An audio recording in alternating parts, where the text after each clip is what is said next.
and welcome to Life Less Ordinary. It is a gorgeously sunny Saturday and we're just down the back doing some tidying up in the garden. Dean's putting the espaliering up for the apple trees along the back edge there, and over here along this edge here is where I have all of our berry canes. So there's a mixed variety of raspberries, blackberries, thornless blackberries, loganberries.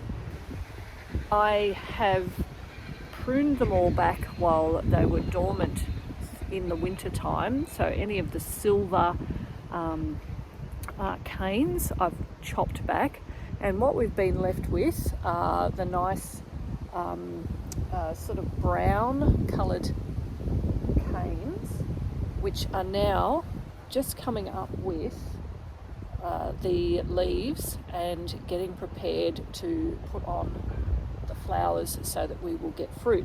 But what Salome and I were just doing was going along the whole row and just making sure that they were tidied back up to around the espaliering that we have here. So hopefully you can see that we have 5 lines of wire across here, and that just means that it's easier to keep the canes off the ground.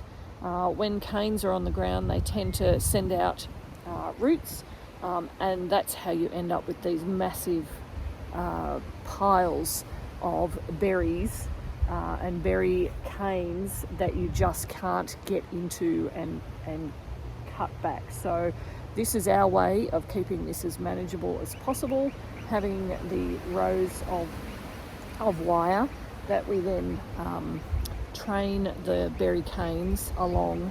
It then makes it easier to access to get to the fruit off come summer, so that we're not getting into massive piles of the berry canes, and just is so much easier. This is our third year of having the berries, the berry canes. So you can see up this end, they're actually doing really well. And this is actually the wetter end of this garden. Whereas if I pan down to the other end, you can see it's much more sparser. And I'm fairly certain that's because this end of this whole garden area does not get as much water. So there's actually the land funnels back down this way. So it's a lot wetter down this end. We do have watering system in here that Dane has set up. So now that they're coming into fruiting or getting ready to fruit and growing a lot more, they're not in their dormant season. What I will do is be watering them a bit more with that watering system with the risers there that you can see. And something else that we have learned when trying to train these, because you can see that the thorns on these are really quite nasty. Gloves and long sleeves always, because you're getting into the rows and trying to train them around. This just protects your hands and your arms as much as possible. Gloves and long sleeves, definitely a must with berries. So that's the plan with the raspberries and all the berries, the raspberries, loganberries and blackberries. But along with here, you'll be able to see where the apples were planted a couple of months ago. They're just coming out of their dormancy now and starting to get some greenery on them. And I actually did see some flowers, on this one here. So we won't get much off those. We won't get anything really off them this season. But what we're doing right now is putting in the espaliering now, because if you do it if I were to do it maybe in 2 years' time, the root system for all of these trees will have already started to be established, and we don't want to damage them in any way. So it's just probably a safer bet to put in the poles and even the wires as well, so that as the trees start growing, we can start training them onto the wires.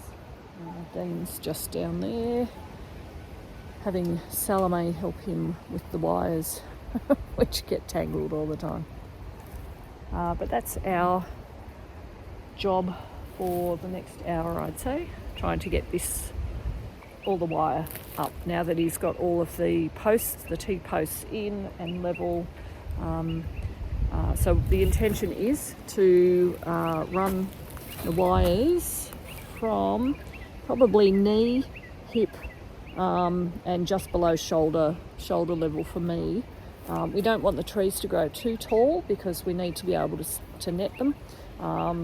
So, we could do them taller, but I'm choosing to run 3 rows so that we can then train the trees as they grow to those wires.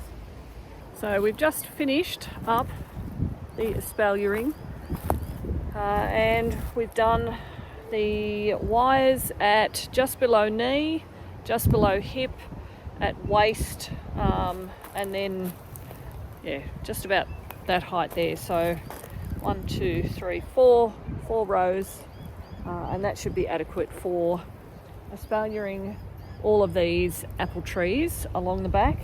Dean's job this afternoon while I go out is to continue on the water system, which is not quite halfway across, and he'll run it just inside of the fence line, put 180 sprays on it so that it will water these, and it's connected to around the perimeter there, and along where the pear trees are there, so that all those trees can be watered at the one time.